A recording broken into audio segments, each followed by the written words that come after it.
Hi everybody, Old Guy here, back from my various meanderings and wanderings of the dark forests and medieval towns of Germany. I attended the Frankfurt Book Festival.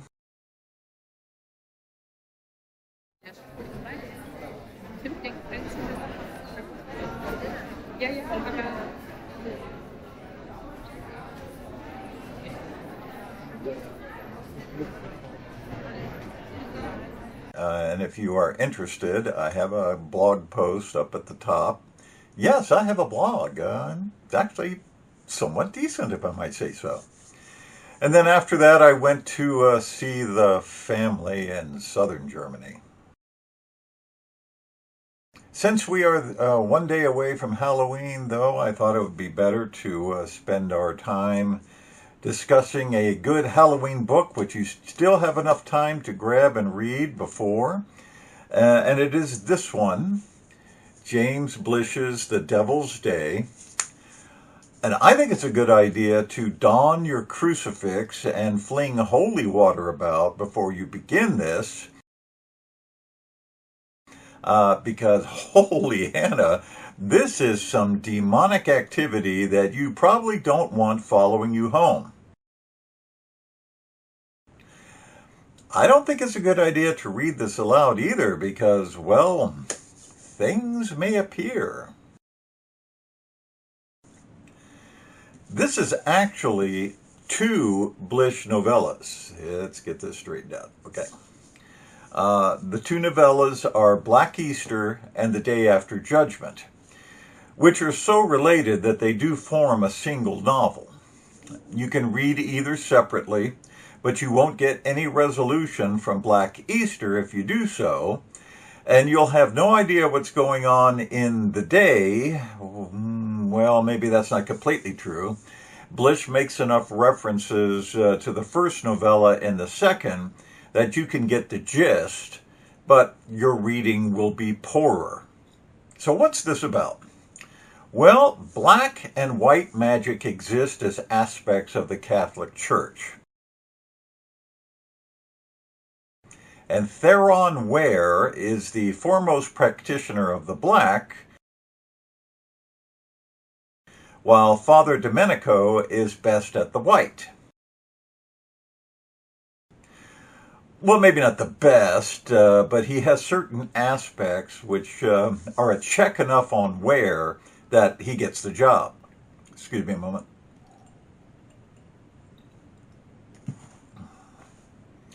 A munitions dealer named Bane approaches Ware and asks him to use his powers to kill the governor of California for undisclosed reasons, which Ware is willing to do for the proper fee, which amounts to $1 for every vote the governor received, plus expenses. Paid, Ware induces a cough that triggers a heart attack, and here you go, one dead governor.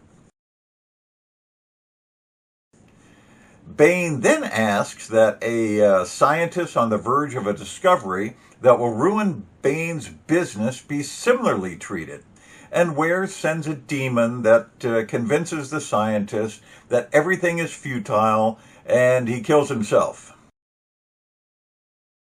This guy Ware is pretty good, so Bane reveals that his first two requests were tests, and what he really wants is to release all of the demons in hell for one night because he has set up some rather unfortunate situations in several countries that call for a worldwide triggering of war, and demons might be helpful.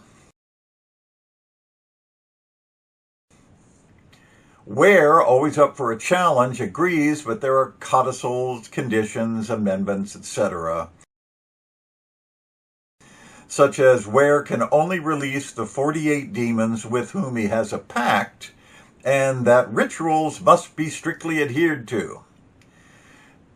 Bane thinks that's good enough and agrees, and he and his staff will help with the rituals, and Ware adjures them to keep their mouths shut and feeding brandy to the flames and other minor tasks, or something rather unfortunate will happen, as it does to the hapless minion Hess at the hands, or maw, of Baphomet. All this activity attracts Father Domenico because Ware is stirring up something quite dreadful, and while Father Domenico is forbidden from interfering because of a covenant between white and black magic, he can mitigate the results. Or so he thinks. And so thinks Ware that he's got this under control, because he does not at all. The second novella is The Result, with the world devastated by nuclear and demonic war, and the city of Dis rising in Death Valley, which the Strategic Air Command believes a nuclear strike and paratrooper assault will take care of. Which, of course, it doesn't. So Ware and Father Domenico travel by their various methods to Death Valley, as does Bane. And there they meet, well, the end of the world. This is a delight to read because Blish has a superior vocabulary that sent me rushing to the Google every once in a while, looking up things like Aramite and Alb. Good stuff. And the rituals and symbols and demons and angel names are authentic, at least according to Blish, who researched grimoires and spell books and alchemy texts and other arcana. Although he says none of the rituals in the book are complete, should you decide to invoke anything. Which may not be a good idea, given Baphomet's appetites. James Blish, as all of you know, is an American science fiction and fantasy grandmaster who started out writing a sci-fi fan magazine in the early 1940s. He was part of a fan group called the Futurians, which included Damon Knight and Cyril Kornbluth.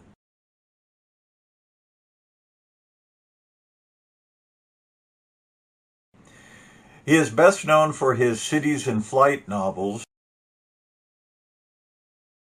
and for several Star Trek novel adaptations that he wrote along with his wife, J.L. Lawrence.